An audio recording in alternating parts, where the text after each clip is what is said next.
The Honda Accord has always been the recommendation for an economical, ultra-reliable sedan with a hint of athleticism. The 10th generation with the 2-liter is, in my opinion, one of the best examples of that. Under the hood, you'll find a K20 C4 engine, which shares more in common with the FK8 Civic Type R's K20 C1 than it does the 1.5-liter L15B just one trim level below it. To get that power to the wheels, the Accord 2.0T comes with either a fast, and more surprisingly quite robust, 10-speed automatic, or you can find them with a 6-speed manual transmission, the last generation of Accord to offer one. Now, although Type R this is not, Honda did a lot of work stiffening up the chassis, dialing in the suspension, and generally tightening up the Accord 10, making it a genuinely fun car, even in stock form. Today, we're going in-depth with the 10th generation Honda Accord.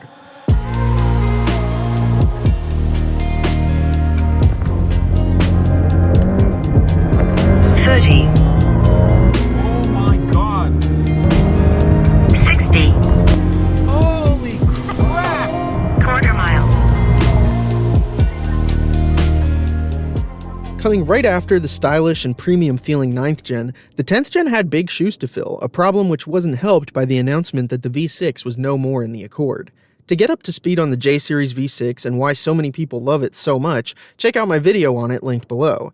The point is though, although VCM had kinda tarnished its reputation towards the end, the V6 Accord had always been a favorite among enthusiasts. Seeing it go, fans wondered, is the new Accord all business and no fun? It certainly looked more grown up than ever. A new front end, LED headlights, and the iconic lobster claw taillights made the car appear premium, professional, and purposeful. Despite lower trims getting a fairly unremarkable 1.5-liter turbo engine paired to a CVT, hope remained for a fun version once details came out about the upper trim engine.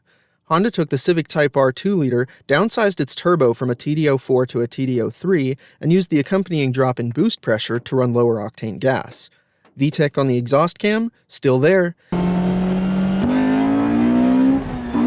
Jesus! Cast iron cylinder sleeves? Still there.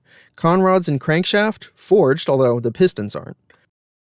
The sleeper sedan is only as cool as how rowdy it can be when it wakes up though, so how did these 2-liter Accords respond to a bit of laptop magic and some bolt-ons?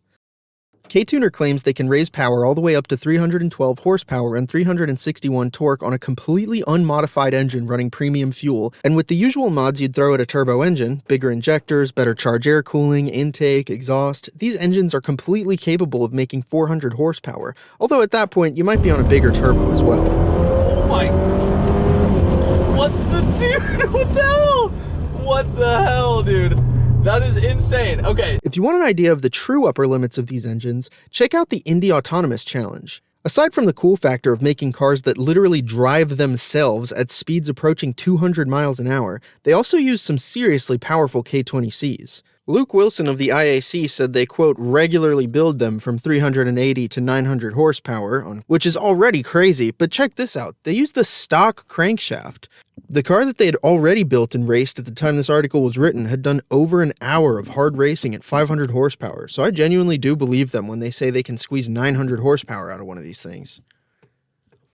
Those of you familiar with Honda automatic transmissions might be pretty stressed at the idea of sending north of 350 pound-feet of torque through one, but the 10-speed auto is actually another strong point of these cars. Honda used it in applications up to around 275 pound-feet of torque from the factory, but the mad scientists who seem hell-bent on finding the breaking point of these transmissions have found that they start to get unhappy around 425 pound-feet of torque at the wheel. Basically, your K-Tuner Stage 1 with a fun-sounding diverter valve and a nice exhaust is completely within the range of what this little dude can handle.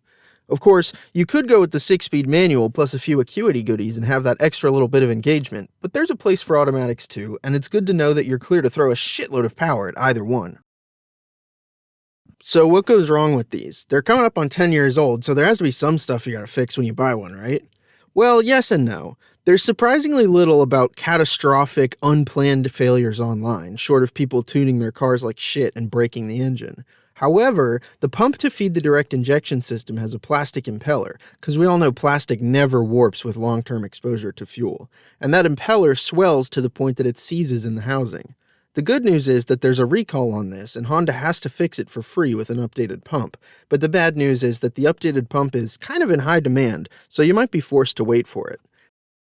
The 1.5 liter engines seem to be the only ones really affected by oil dilution from what I read, but checking your oil and making sure it isn't mysteriously going up while also reeking of gasoline is free and easy.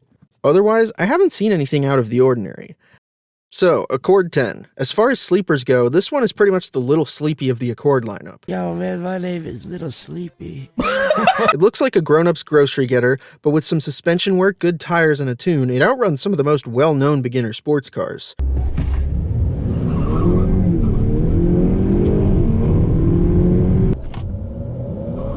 Really close ETs.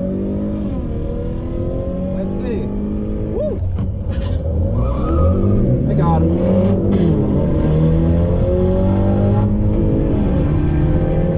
If you want all the best parts of Honda's expertise building cars and their engines, get an Accord 2.0T before they're all either bought up or understeered into a wall. Thank you guys so much for every comment. I want to make stuff that is worth you watching. So thank you for saying that it's worth watching 633 times. I really appreciate that. And with that, I'll see you next time.